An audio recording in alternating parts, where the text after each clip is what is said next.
Hola, hola, hola, hola. ¿Cómo les va? Bueno, vamos a esperar a que se vayan conectando con una nueva entrega de asesinos seriales de la historia, para que podamos pensar juntos cómo funcionan estas mentes criminales y de dónde es que van surgiendo, cómo se genera una mente de esas características. Gracias a todos los que se van conectando. Vamos a ir haciendo un poquito, unos minutitos, hasta que podamos empezar a hablar de este asesino serial que les traigo hoy la entrega. Es un asesino muy prolífero. Y bueno, vamos a ir bajando un poquito la música para que me puedan escuchar con más claridad. Es muy prolífero, lamentablemente, pero van a ver cómo funciona, en este caso, cómo funcionó la mente del asesino, la historia de dónde proviene, la familia de dónde proviene, y cómo además falla el sistema para poder detectarlo y para poder encarcelarlo a tiempo, que se hubieran evitado, obviamente, muchísimas pérdidas humanas. Así es que bueno, esperamos un minutito más y arrancamos con esta nueva entrega de asesinos seriales de la historia. También en este caso es un caso, valga la redundancia, ¿no? Un episodio, un caso que se hizo un documental. La BBC de Londres hizo un documental sobre este asesino, que ya les voy adelantando el nombre. Se llama Samuel Little y fue apodado el asesino más prolífico, de los Estados Unidos. ¡Wow! ¿No? Impresionante. Fíjense, ¿no? Estamos hablando de alguien que mató muchos. No les quiero adelantar mucho del caso para que ustedes vayan descubriéndolo, vayan pudiendo ver de qué se trató, pero fíjense que es el asesino más prolífico de los Estados Unidos y contemporáneo, además. Así es que, bueno, yo les voy a ir adelantando cositas. Se los voy a mostrar primero. Vamos a mostrarle al protagonista de este caso. Lamentablemente el protagonista malo, si tuviéramos que poner. Los quiero mostrar ahí. Ahí lo pueden ver. Este es Samuel Little. Es el asesino más prolífero de los Estados Unidos. Y ya nos vamos a ir metiendo, yo voy a ir haciendo acotaciones que tienen que ver con el carácter psicológico de esta mente, para que ustedes vayan pudiendo pensar y vayan pudiendo tener herramientas para ver de dónde surge una mente tan siniestra como es este caso. Samuel Little nació el 7 de junio, pero del año 1940. En un pueblito ubicado en un condado de los Estados Unidos, en Georgia. Posiblemente durante una de las tantas temporadas, atención, primer dato importante, que su madre pasó en la cárcel por ejercer la prostitución. No es un dato menor que tengan acá, váyanlo anotando. O sea que su madre nace él nace, mejor dicho, en un periodo en el cual la madre estaba en la cárcel. Había sido detenida por el ejercicio de la prostitución. Poco después de su nacimiento, la familia, o sea que tenía una familia, se muda a Ohio, donde Samuel prácticamente es criado por su abuela. Asistió a una escuela en la cual tuvo incontables problemas de disciplina y bajo rendimiento escolar. O sea, esto, atención, digamos, no significa que todo niño que tenga bajo rendimiento escolar o problemas de disciplina va a terminar siendo un asesino serial, pero es importante tomarlo en cuenta, tenerlo, fijarse en qué contexto, qué es lo que el niño está queriendo manifestar ahí, ¿no? En este caso, Samuel, qué era lo que intentaba mostrar con ese comportamiento poco usual en un niño. En el año 1956, recuerden, nació en el 40, o sea, 16 años tenía, cuando aún era estudiante de secundaria. Atención, cuando aún era estudiante de secundaria, fue arrestado por primera vez y condenado por allanamiento de morada en una propiedad que obviamente era privada en Nebraska. por lo cual debió cumplir una condena en una institución para delincuentes juveniles.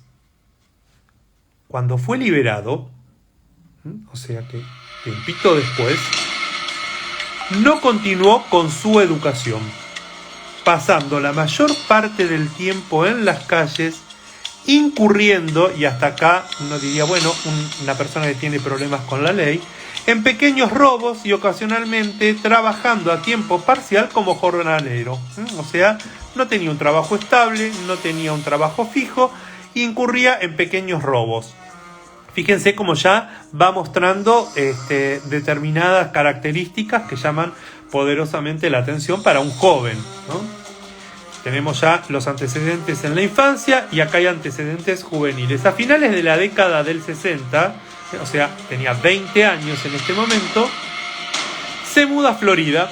Se muda a Florida para vivir con su madre, donde trabajó varias veces, y este es otro dato que no es menor, en un cementerio y como asistente de ambulancia.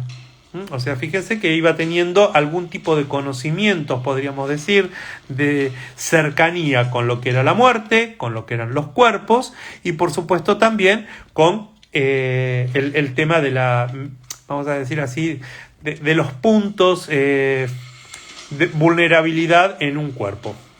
Entonces ya tenemos madre prostituta, problemas en la infancia, dificultades, estuvo preso por usurpación de una vivienda, estuvo condenado, delitos menores como son robos y ocasionalmente trabajaba como jornalero. A los 20 años se muda a Florida y en el año 1975 ya había sido arrestado, y presten atención porque esto es impresionante.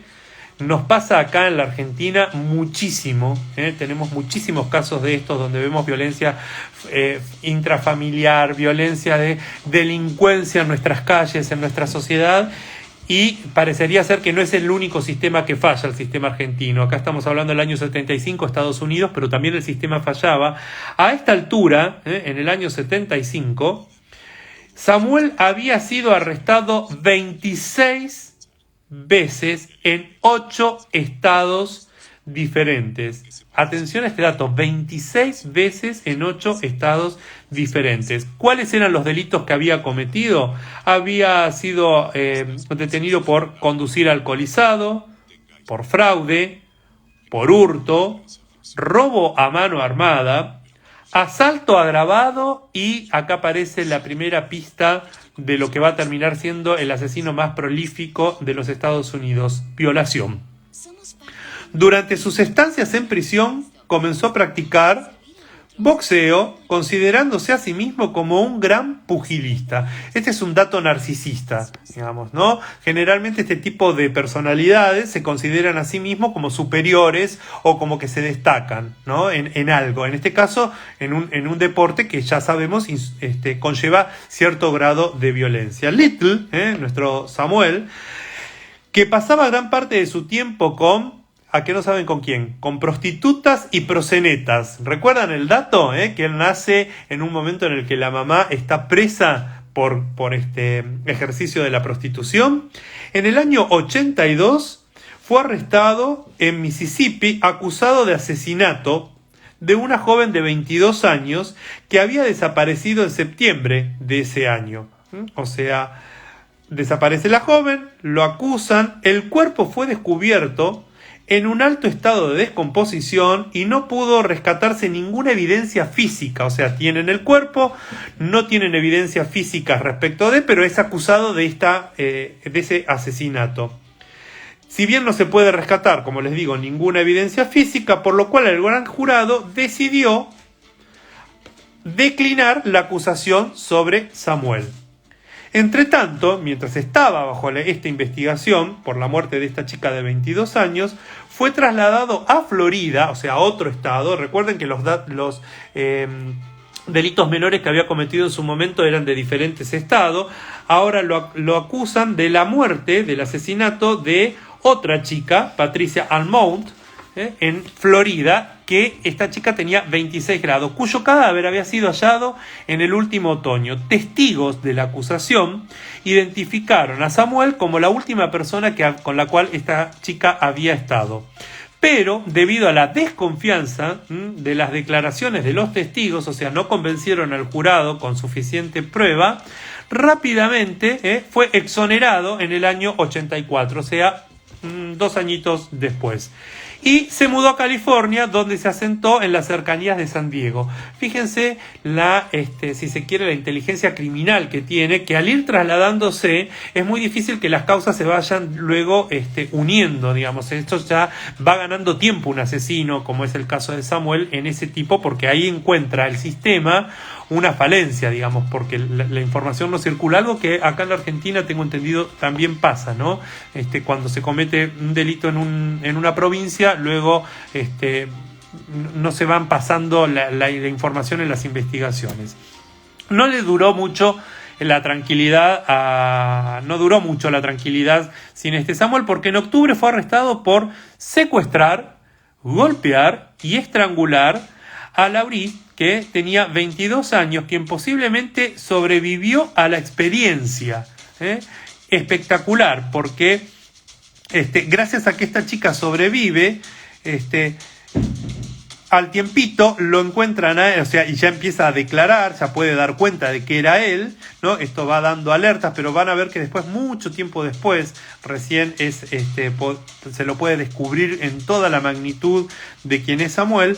Samuel es encontrado con el cuerpo de una mujer inconsciente en el asiento trasero de su auto, por lo cual estuvo 2 años y medio en prisión, pero por ambos episodios, por el estrangular, el intento de golpear y estrangular a la chica de 22, quien sobrevivió, y también por haber encontrado con esta chica. Por supuesto, a ninguna de las dos, por suerte, las mató, por lo tanto, es liberado y se muda a Los Ángeles, donde cometió, presten atención, más de 10 asesinatos.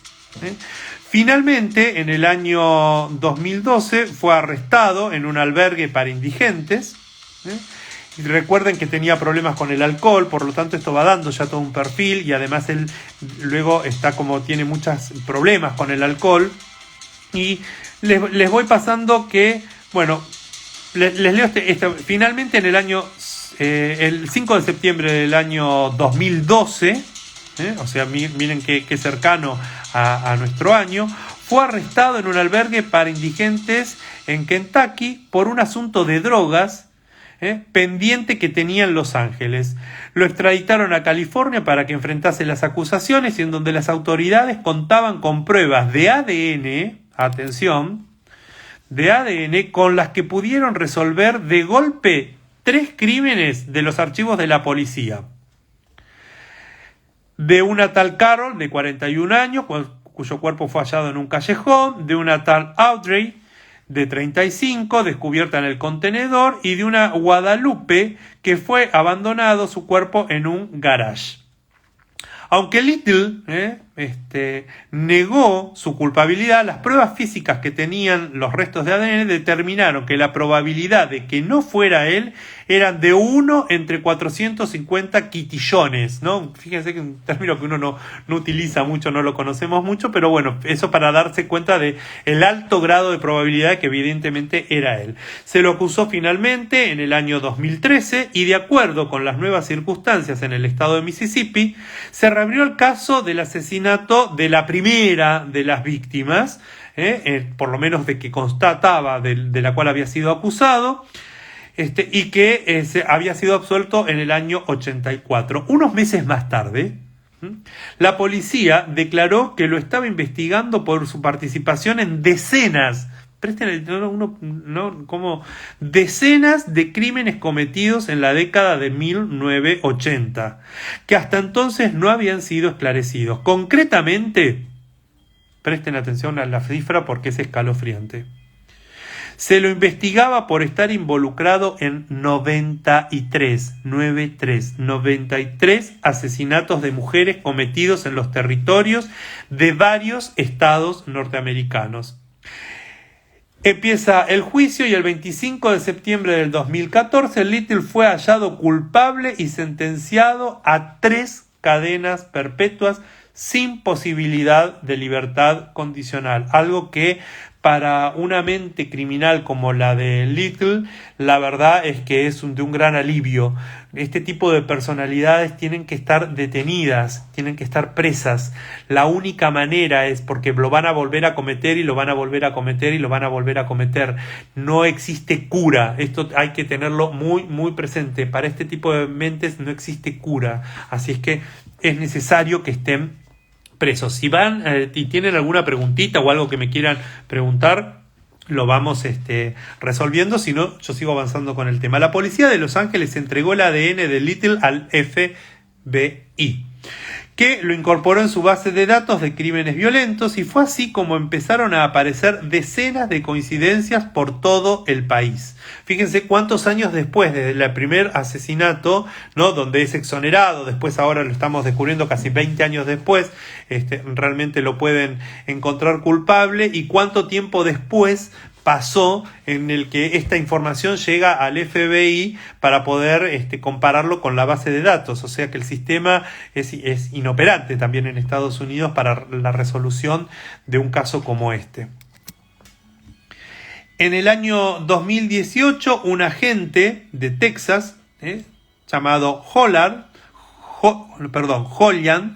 especialista en obtener confesiones de asesinatos, viajó para ver a Little en la prisión estatal de California con el objetivo de interrogarlo sobre un crimen que finalmente resultó que no lo había cometido él. Pero aquí que entre ambos empieza hay mutuo interés por conocerse, y en 48 días seguidos y más de 600 horas de entrevista, Samuel, ahora decidido a hablar, ya está preso, afortunadamente para los ciudadanos sanos, con la promesa de que si hablaba, obviamente no se le iba a condenar a muerte. Entonces le proporcionó información de decenas de asesinatos que solo el perpetrador podría conocer. O sea, fíjense esa mente criminal, ¿no? Lo sorprendente, lo impactante, lo escalofriante es de todos los datos que conservaba de tantas muertes que él había provocado. Con absoluta frialdad, este es un rasgo bien psicopático. Un psicópata es frío, es una persona que no experimenta emociones, no tiene las emociones, no se lo ve, no se perturba, e incluso cuando dice y habla o muestra algo del orden de las emociones, hay algo que a nosotros, a los que somos afortunadamente no somos psicópatas, nos genera cierta duda, cierto rechazo, cierta intriga, porque uno dice, lo dijo, y la palabra exacta académica es desafectivizadamente. Esto nunca lo pierdan de vista si se cruzan con alguien. Fíjense en que no haya esa especie de velo frío en lo que dicen, en cómo transmiten su mirada, en el tono de la voz. Así que bueno, este señor, por llamarlo de alguna manera, un brutal asesino, con absoluta frialdad recordaba detalles minúsculos de los asesinatos cometidos que hacía más de 4 décadas venía proporcionando. Por ejemplo, daba datos de que fulanita de tal tenía una dentadura postiza. Entonces inmediatamente investigaban, veían, le encontraban lo que se había encontrado en ese cuerpo y se daban cuenta que sí, y él daba datos además de los lugares en donde había dejado los cuerpos, los lugares donde las había conocido y demás. Y ahora vamos a ir a algunos datos que eran importantes sobre la historia de este asesino que les comentaba en un principio. La gran mayoría de estos crímenes no habían sido investigados, y acá va el prejuicio que corre en todos lados, porque eran de mujeres que estaban o bien en situación de calle o bien eran mujeres que ejercían la prostitución. Entonces directamente lo daban por descartado de que habían muerto por sobredosis, por comas alcohólicos y demás, con lo cual parecería ser que esas vidas para al sistema norteamericano, pero creo que no escapa a ningún sistema prácticamente del mundo, porque el prejuicio es propio de los seres humanos, ese tipo de vidas como que no cuentan. entonces no se investigan.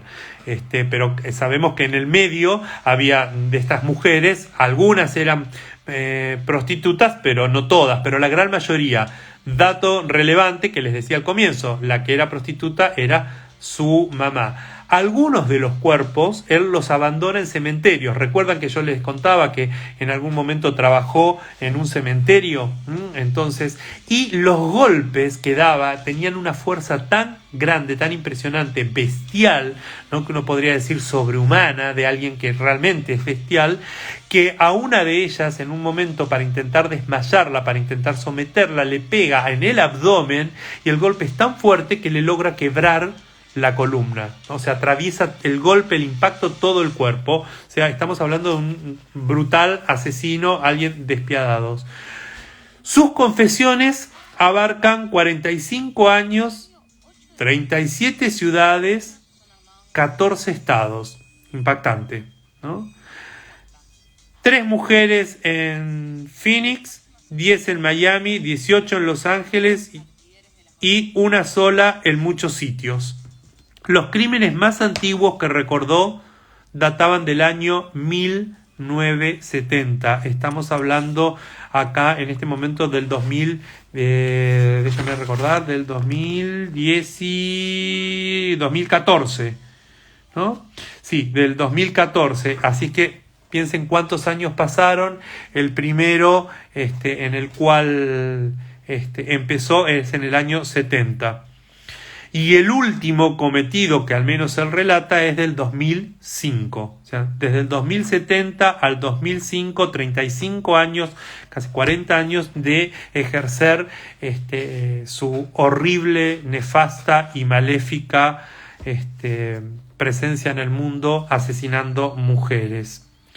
En el año 2018 confesó el asesinato de Dorothy, de 55, de Daisy en el 96, y cadáveres de ambas fueron encontrados en Luisiana.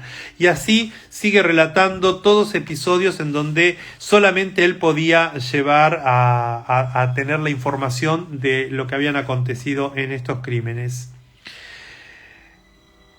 En un momento le pregunta investigador con el cual fue para investigar otro caso que no había sido Samuel Little el asesino, pero le pregunta por un caso, y acá es un dato, no sé si la palabra exacta es pintoresco, pero llamativo, en donde le pregunta por una persona que él la describe. Dice así: estacioné el coche mirando hacia afuera para poder ver si venía alguien. La saqué del coche, pesaba mucho para cargarla, así que simplemente la saqué del coche y la dejé ahí sobre la basura. O sea, pensemos, está dejando el cuerpo de una persona, un ser humano. Para él es simplemente un desperdicio, como para cualquier persona normal sería algo que tiramos a la basura, algo que ya no sirve, que ya cumplió su cometido, en este caso descargar su furia, su mente asesina. El crimen de esta persona es lo que se llamaría hoy una transgénero. O sea, fíjense que hoy estamos hablando de los derechos, ¿no? de las personalidades, de las sexualidades y demás. Bueno, acá tenemos, este señor ya había cometido esto, y pienso yo, esto es una suposición mía por haber leído el caso, que debe haber habido muchísimos más. ¿Se acuerdan que les decía recién del prejuicio? Bueno, los transgéneros, los travestis, ese tipo, digamos, de elecciones sexuales, muchas veces, si ejercen la prostitución, tampoco son investigados acá en nuestro país y quedan invisibilizados para el común, para la justicia, para la ley. Entonces simplemente se utiliza algo así: bueno, apareció muerta, fue un exceso de drogas y demás, pero esto es algo que pasa y también pasaba en Estados Unidos. El crimen fue cometido de esta transgénero en el año 1972, pero Little lo recordó con un nivel de detalle estremecedor. Dijo que tenía 19 años y que era de Liberty City, en Miami, que tenía un novio que se llamaba West, y que lo había conocido en un bar de la calle 17. Llevaba una minifalda color crema y rojo, la subió en su coche, y condujo por la autopista, adentrándose en los pantanos, dejó el cadáver boca abajo sobre el barro. No recordaba el sitio exacto y el cuerpo nunca fue hallado, pero sí era claro de que esta mujer transgénero había sido fallecida, nunca se había encontrado, había sido reportada como desaparecida. No creo que haya otra persona que hiciera lo que me gustaba hacer. Palabras del asesino. Creo que soy el único en el mundo. ¿Recuerdan el dato narcisista que yo le decía cuando aprendió a boxear en la cárcel? Y eso no es un honor. Bueno, por fin una que reconoce, pero habría que ver en el estado en que lo dijo y si realmente esto lo afectaba en gran medida. Creo que en ninguna medida. Y es una maldición.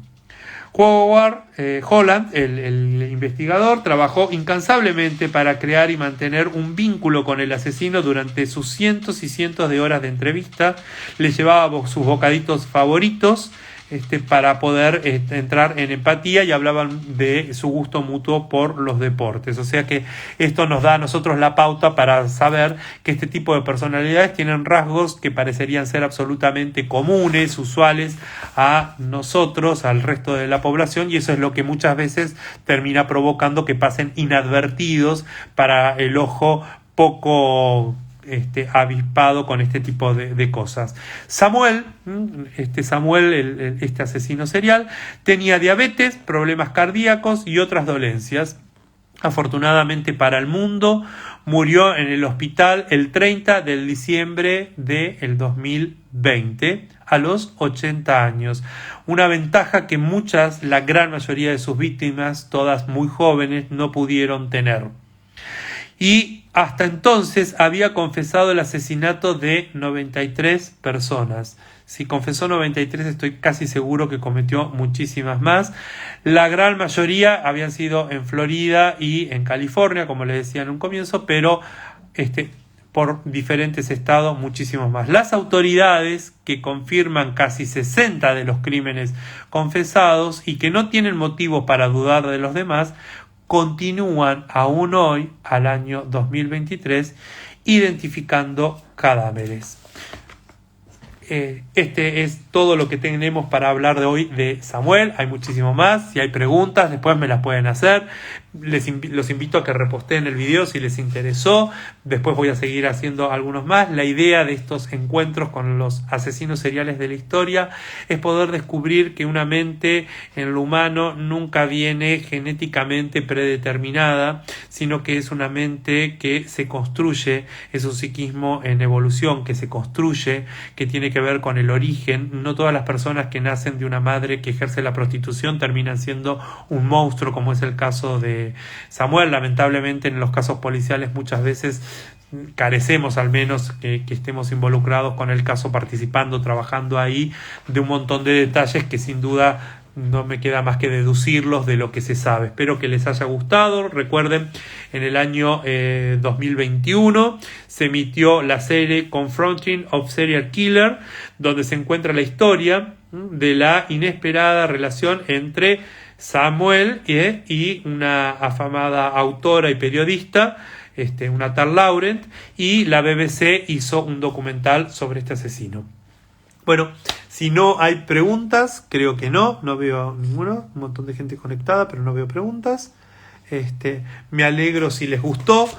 Les repito, si les gustó, sirve de mucho poder compartirlo, compártanlo en sus historias, compártanlo con los demás y prontito nos vemos en alguna otra entrega, ya sea de asesinos seriales de la historia o algún otro tema de interés. Soy Rodrigo Reynoso, el psico de la mente joven. Gracias por estar, gracias por haber participado y sobre todo recuerden que nosotros estamos mucho más sanos de lo que pensamos. Chau, chau.